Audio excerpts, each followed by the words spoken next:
Good morning and welcome to the Senior Network. I am your host, Dorgan Davis, and I'm from Senior Resources, and Holly Van Horn is my co-host. Holly is joining us today virtually. We are going to give our guest a minute or two to get logged in, and then we are going to start today's webinar. So we'd love to hear from our participants today and know where are you from. So if you're already logged in, if you want to drop your city or town in the chat box, and then we're going to get started in about 2 to 3 minutes. So thank you.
All right, well, we are about to get started, and I would like to welcome you back to the second edition of the Senior Network.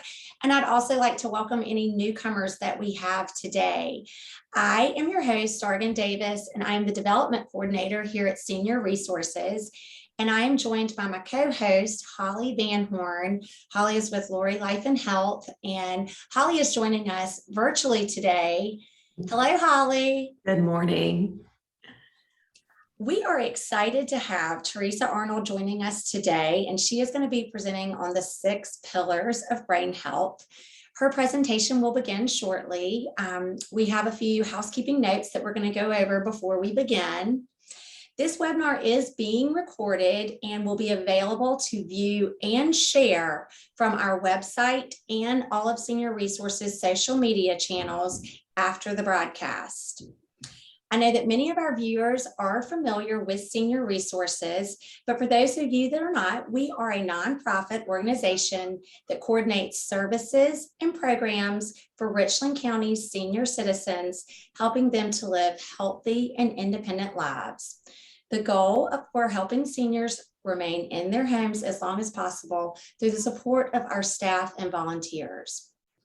The Senior Network is one of the many programs that we have designed to connect seniors to community resources. We would like to thank Lori Life and Health for partnering with Senior Resources and helping to host and produce this webinar series. Holly, I'm going to turn it over to you, and you can tell us a little bit about the services that are provided at Lori Life and Health. Great. Thank you, Dorgan. Good morning, everyone. I'm Holly Van Horn. I'm the Community Relations Coordinator at Lori Life and Health. We're so excited to partner with Senior Resources again to host this webinar series, and we're so glad you joined us for our second episode, which is going to be fantastic. I'd love to take a minute to tell you a little bit about Lori Life and Health before we introduce our speaker. Lori Life and Health is an independent insurance agency here in Columbia, and we specialize in Medicare, health, and life insurance. Our mission is to educate you on all the options available and help you make a decision that meets your needs and your budget. We can assist you in person or over the phone, and our service is at no cost to you. Now it's my pleasure to introduce to you our guest speaker today, Teresa Arnold. Teresa is the State Director for AARP in South Carolina, and she's worked there for 17 years. She's an advocate for issues around health access and financial security. She has her master's in social work and has been a field supervisor for 33 years.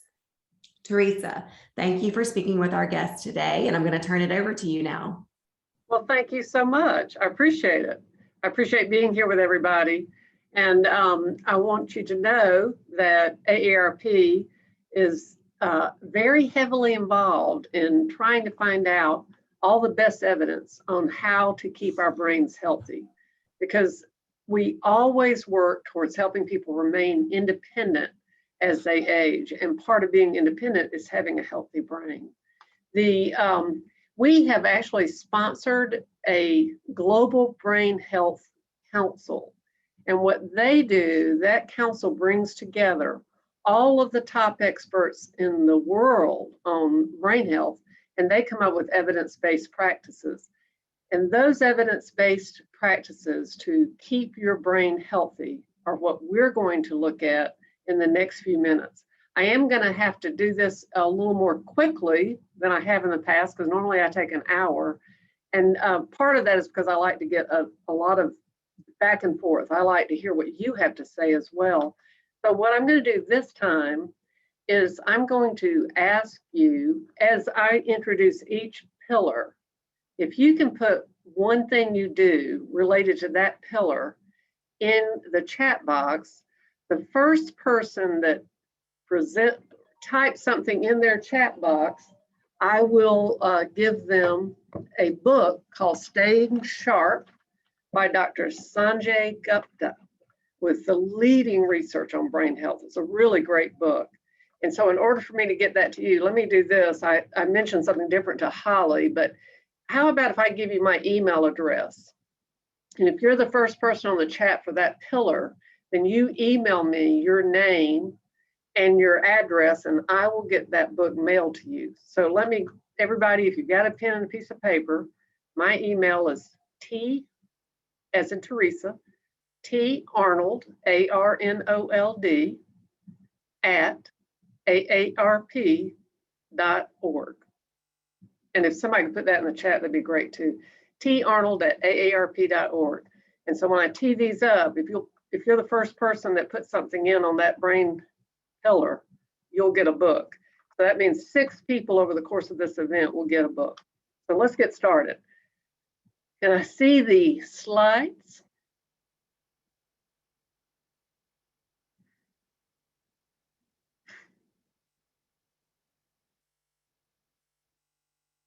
There we go. Great. So we can skip this. All right. So just to let you know, this is, I am not a neuroscientist or a doctor. So I just want you to know that this is for information and education, but does not constitute medical advice, diagnosis, or treatment. So let's go to the next slide. And the other good thing to know is that we really aren't born with just one set of brain cells that we keep the rest of our lives. We actually, our brain cells grow and reproduce, and we can continue learning as long as we live. And there are many things we can do to help prevent age-related issues and diseases that compromise our brain health. Next slide.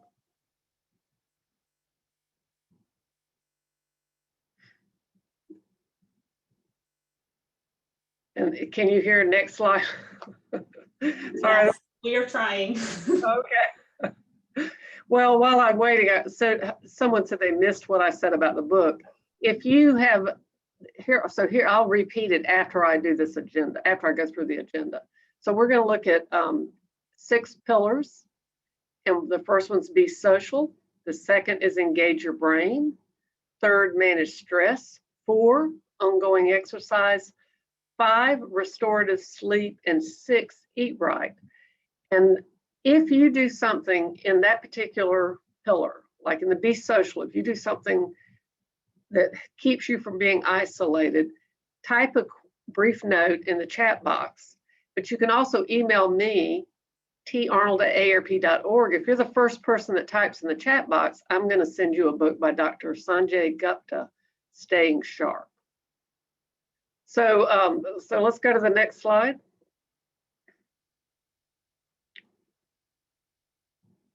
All right. So why is brain health more important than ever? For one thing, it can add life to your years. You know, we usually say years to your life, but what you really want is better life to your years. We also, a lot of us are rethinking retirement. We're living longer and we're thinking we need to work longer. And if you're working longer, you want to make sure you've got all of it going on upstairs. Another thing is skyrocketing healthcare costs. It's really expensive if you have a healthcare condition.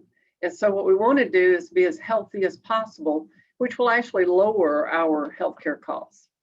And then also, current brain research is showing all the ways that we can actually improve the health of our brain. Next slide. Be social, pillar 1, and you can move on to the next one. So when you stay socially engaged, you're avoiding isolation. And I know each of you have heard about the ways that isolation can actually harm us. And it's not necessarily being alone if you don't feel lonely.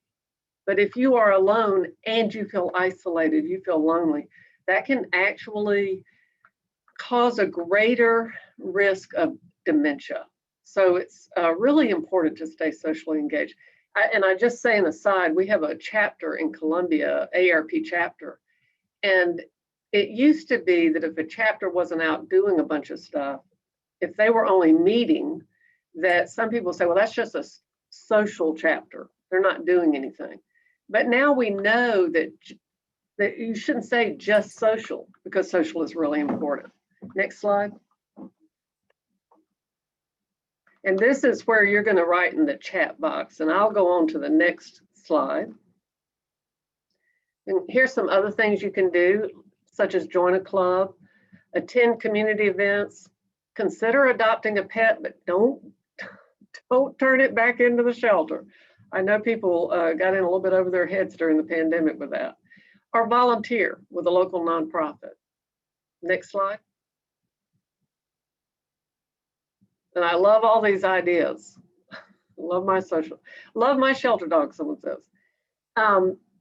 Here are some more ideas.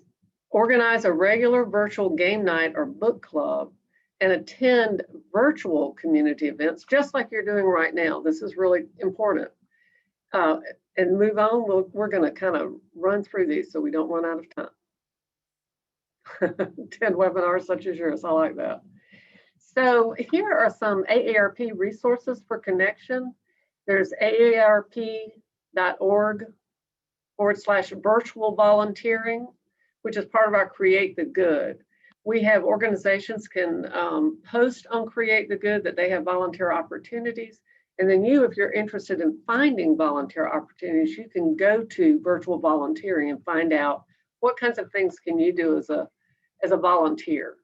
We also have virtual community center events, and that's at aarp.org/VCC. One of the things we did this summer was a big dance-a-thon, and it was a lot of fun. It was on a Saturday, and we had famous bands playing, and people were dancing all over America virtually. And finally, something that we got started not too long after the pandemic settled in was our Friendly Voice program. So that has volunteers who are there just to talk if you're lonely.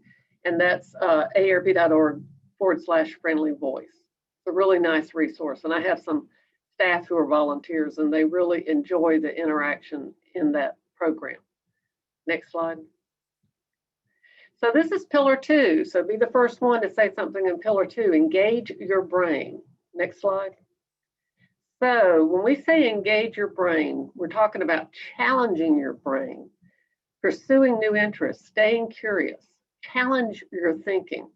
So, sometimes you think about doing crossword puzzles. So the crossword puzzle for me would probably be a challenge because I've never done crossword puzzles. So it'd be really trying to develop some neural pathways that aren't there. For my husband, who is addicted to crossword puzzles, it's not as much of a challenge, and he has, his neural pathways are already set for crossword puzzles. So he would have to do something different. And learning a language is one of the things that can really challenge your brain. Next slide. So that was how you're learning. We can skip those how are you since we're not doing that right now. So here's engage your brain, challenge yourself, take or teach a class. truthfully, teaching a class is a very engaging kind of thing to do. And it can even be volunteering to teach your Sunday school class. That's a good way to get your foot wet teaching. Learning a new language, which I mentioned, dance, which we are finding that dance and music really stimulate your brain, and learning to play a musical instrument. Trying complex arts and crafts is a really good way. And you're, of course, we go back to that. You're not isolated when you're doing that either. And then playing challenging card or board games. I have never played bridge, but I have heard that that is one of the best games to engage your brain and to be involved with other people. Next slide. Pillar 3, manage stress. And man, do we need to manage some stress. Everybody has been in the stressful moments. Some of us a lot more than others, but it's been really stressful for all of us as we go through these roller coaster of events with the pandemic. So move to the next slide. All right, so right at the top of the list, exercise regularly. And smile and laugh. I posted something on Facebook. It was a dog that was just terrible at this activity course, and it made me giggle. And then it reminded me of when I was in high school and I was so terrible at PE. I felt just like that dog. I couldn't sink a basket. And if anybody knows me, I'm 5'10". I am sure that my the PE coach who also coached the basketball team was heartbroken that I was such a klutz, but that made me laugh. So, and distract yourself with music and reading, and seek out green spaces. You know, we're really learning a lot more about how important it is to get outdoors, and that's free. As far as bathing, I don't know if y'all have heard that term. I think it started in Japan, but it's where they really can see your stress levels being reduced through the calming influence of walking through the woods. Next slide. And we can go on. So here's some more ideas. Confide in friends. And it really does help to talk about the issues that you're going through. Or on the opposite side, be silent and still. Try and relax, which is part of meditation. And take stretch breaks. If you're like me and you're in front of a computer for hours and hours, get up and stretch. I do some yoga exercises. It's very helpful. Limit your screen time, except right now. Don't limit your time right now because you're listening to me, okay? And then take deep breaths. That's really important. You got to clear that lung out. Next slide. Okay, we have a video here if it plays, and it might not. I don't think well, it was the one about laughter. Well, I do like the laughing faces, even if we can't hear them.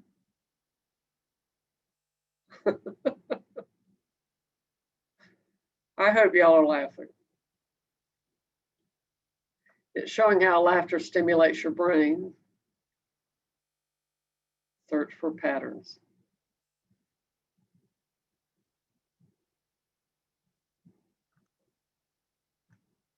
While we're watching this, I don't know if anybody's seen the Saturday Night Live skit about Alexa, and it's talking about AARP putting out our own version of Alexa. It's really cute. I highly recommend it. If somebody knows what the link is to that, put it in the chat box. Okay, so stayingsharp.org. Let's go on to the next pillar. Ongoing exercise, pillar 4. Next slide. So get at least 150 minutes of exercise each week. And that is, it shouldn't be too hard to do that, but I found that when I was at home working in front of my computer, I literally reduced my steps anywhere from 3,000 to 5,000 steps a day, just because I was not walking in a large office or going outside our building or walking from the parking lot. The incidental exercise that I got here in my office, I did not get at home, and it really made a difference. And I think it contributed to a feeling of slight depression. So it's really important to get that 150 minutes of exercise each week. And here you can see it says it repairs and protects brain chemicals, increases circulation. You got to think about that. Your brain, I want to say it's about 50% blood. I think that's a percentage, but it just means that your brain needs to be bathed in blood to be healthy. And that's what happens when you exercise. It reduces anxiety and improves sleep. So exercise is very beneficial. And then when you're doing that, you're not just making your brain healthy, you're making your heart healthy, your kidneys healthy, your liver healthy. Every part of your body is healthier because of exercise. Next slide. And we can skip that, okay. And here's just some ideas: walking, dancing, running, biking, strength training, Tai Chi. I don't know if y'all know, but Tai Chi is actually, according to the evidence, is one of the best ways to strengthen yourself so that you don't fall. And as we all know, as we get older, a fall can be catastrophic. And so Tai Chi is one of the best ways to prevent falls. But not only that, you're always having to think about where your body is in space when you're doing Tai Chi, which is probably why it's so good at preventing falls. So I highly recommend it. And then yoga is what I've been doing for probably, I think, 20 years now. And it is very helpful for me, especially really in reducing stress. Next slide. And pillar 5, restorative sleep. And boy, sometimes that's the toughest one of all, isn't it? Next slide. Keep going. So they're saying that we really need to get enough sleep, 7 to 8 hours in a 24-hour period. And to practice good sleep techniques, try to keep a fairly regular habit of when you go to bed and when you get up, and then expose yourself to outdoor light during the day, which is a little easier to do here than in some parts of the country because we get so much sunshine. And accept changes as you get older. Your sleep is more easily interrupted. My husband often gets up at 3 or 4 in the morning, and then he'll go and sit in another room and read for a while because we're getting older, and so it's just not as easy for us to fall back to sleep. He used to could go to sleep literally in less than a minute. So we have to accept that our sleep patterns change, but we still need to work towards promoting good sleep habits. Next slide. And of course, adjust caffeine intake. And I don't know about you, but actually the caffeine in tea, iced tea, is more disruptive to my sleep than coffee. And so I've learned that I can't have iced tea after probably about 12 or 12:30 in the day. Otherwise, it'll keep me up that night. A lot of people keep pets in their bedroom, but they say that it's really better not to. And I know the couple of times that our 9-month-old puppy snuck into our bedroom, I would be listening to him, off and on all night. So it did disturb my sleep. It says restrict fluids and food 3 hours before going to bed. When you eat, your stomach is actually really exercising because it's digesting all of that. And so it's really hard when one part of your body is working so hard to be able to drift off to sleep. And then I know y'all have heard this: keep your smartphones, TVs, and electronics out of the bedroom. Next slide. And finally, eat right. And I like that. I grow my own veggies. Excellent. So eat right. So you want a brain healthy diet. And I know you've heard of the Mediterranean diet. That is actually that, and I think DASH. There are several different versions of very healthy diets. But so you would eat less meat and sweets. The sugar is really bad for you.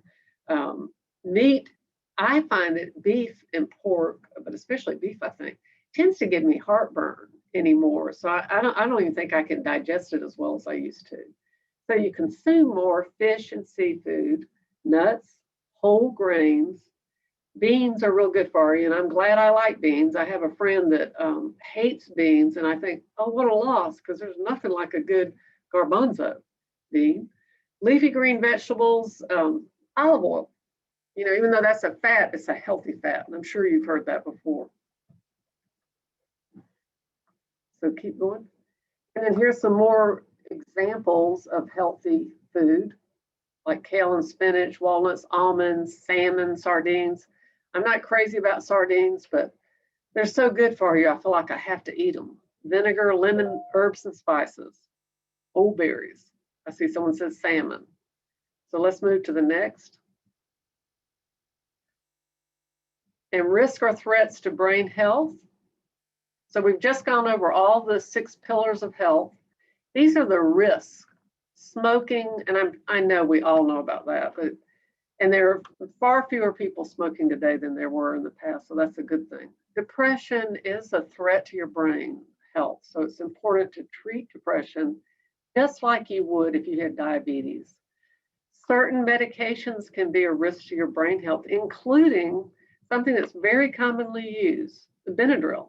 Benadryl is, I believe it's called an anticholinergic, and that also can be a threat to your brain health. And diabetes is a real threat. So with diabetes, what you want to do is if you have it, you want to prevent getting it if you can, but if you have it, you want to manage it the best way possible, not just for the rest of your body, but for your brain as well.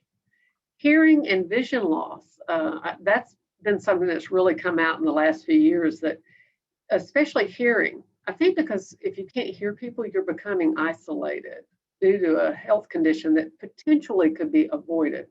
I am right now in my strongest advocacy mode, lobbying my mother to get a hearing aid, and I have not succeeded yet. I was a lot more successful at the legislature than I am with my mother right now, but I'm going to keep working on it. And then heart disease is another. So those are the risks or threats, but all those 6 pillars we talked about are the ways to handle that, really to help with those issues. Here we have tips for improving your memory. Establish a routine. I have learned that I have to put my key in the exact same pocket of the exact same purse every single time, or I will not know where it is. Pay attention. I'm much more present when I'm going downstairs now, because I know that I'm a little bit more at risk of falling down the stairs. So I try to stay right in the moment when I'm doing that, and avoid multitasking. That's my worst thing. I'm terrible at trying to do multiple things, and I suffer the consequences of that. Take breaks. And this is another thing I'm not good at, but really walk away from whatever you're doing and give yourself a break. And use calendars, reminders, and alarms. Those are all real easy things things to do that don't cost anything. They're good tips for us. Live a lifestyle that supports brain health. Be mentally, physically, and socially active. During all these hours, I know I'm getting close to the end, so we can go to the next one. Next slide. Pick one thing you can do that would support your brain health, and think of it as just taking small steps. Write down what you will do and when, and get support from family or friends. Next slide. And here are just some resources for you. There's AARP.org, Brain Health, the Global Council on Brain Health, which is where you find the research that backs all this up, and stayingsharp.aarp.org. And that's a personalized website that will look at you, and you'll be able to take an actual assessment, and then it'll give you ideas for ways to help improve your specific issues, which empowers you to take control of your brain health, staying sharp. Next slide. And that's the conclusion. We went over the 6 pillars of brain health, health risk tips, Brain Health Day, personal commitment, and resources. And that's my email and my telephone number and our South Carolina webpage. So thank you for joining us. And I hope that was helpful. And then remember, if you were the first one to mention something, and we got a ton of, which is so lovely, just a nice group of chats, but I will be glad to get you a book if you can email me at tarnold@aarp.org. Back to you. Well, thank you, Miss Arnold, for that presentation. I know that there were a lot of useful tips, not just for seniors, but for participants of all ages, of things that we can already be doing to help us with our brain health. We do want to have a few questions, so we are going to open that up to the audience. We are definitely, going to be conscientious of your time today, but I'm going to turn it over to Holly. And if you are a participant and you have a question for Miss Arnold, type it in the chat box and we'll try to get to a few of those.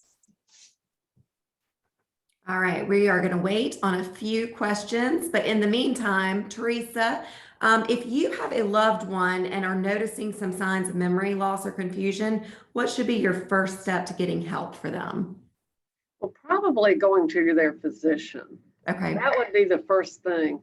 And if you have someone that's older, it's really nice to find a geriatrician, someone who's specifically trained in issues as we age, because you could be taking too many medications and it could be mimicking dementia. Okay. We've got a couple of questions. Yes, this is being recorded and we will be releasing it on Senior Resources social media. Any more questions for Teresa? Are there any support groups that you would recommend if anyone, especially for caregivers? There are, and actually Alzheimer's, I believe, does a really good job of having support groups for caregivers, and that would be you could find out about that at alzheimers.org. Okay. They have a South Carolina chapter. Great. And is your presentation available in Spanish? I think it probably is, and I would be happy to share that with you. I could email it to you all, and Okay. And I'll let you know. I can do that today. Okay, great. Any more questions? All right, Dargan, I'll turn it back to you. Well, thank you again, Ms. Arnold. We appreciate your time today. And this is a great transition because it's now time for our community spotlight, which we are going to hear from Ms. Dory Burgess. And it's just a short 2-minute video. And she is the program director with the Alzheimer's Association with serving South Carolina.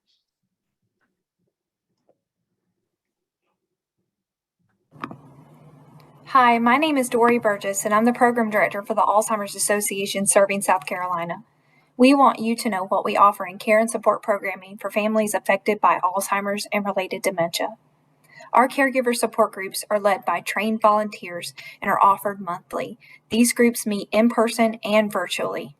We also offer virtual education programs featuring topics such as diagnosis, the 10 warning signs, communication through each stage of the disease, and other caregiving techniques. You can view our calendar of upcoming virtual programs and take advantage of our on-demand classes that you may access at your convenience at any time by visiting alz.org/sc. If you need to talk, our 24-hour helpline is available day or night, and you may speak to one of our professional, friendly staff who can arrange a one-on-one care consultation to talk you through your concerns and help you develop a care plan. We also have resources to help caregivers take a break and take care of themselves. You can access this information through our main website at alz.org. Get our fact sheets about caregiving during COVID-19 and learn how we at the Alzheimer's Association are here to help you. Well, Holly and I would like to thank you all for joining us today on the Senior Network. And please save the date for next month. It will be on Thursday, October 7th at 10:30 a.m. And we are going to hear from Joel Laurie, and he is the president and founder of Laurie Life and Health. So we would love for you to join us next month. Registration information for that next month's webinar will be available in the coming week on our social media channels and on our website. So take a look for that. I would also like to take this time now, Holly, to thank Laurie Life and Health for hosting and helping produce this webinar. So thank you, Holly. Thank you. We Our will make pleasure. this video, as we said, available on our website and our social media channels. We hope to have that available for all of our participants and the entire general public later today. Please feel free to share this with any friends and family that you think that can benefit from the presentation that we heard today from Ms. Arnold. In closing, I'd like to encourage all of our viewers to visit our website at www.seniorresourcesinc.org, and you can find out about all of the activities and programs that we have going on here at Senior Resources. Once again, Ms. Arnold, we want to thank you for your time, and we hope that all of you will join us next month on the Senior Edition. Thank you. Thank you.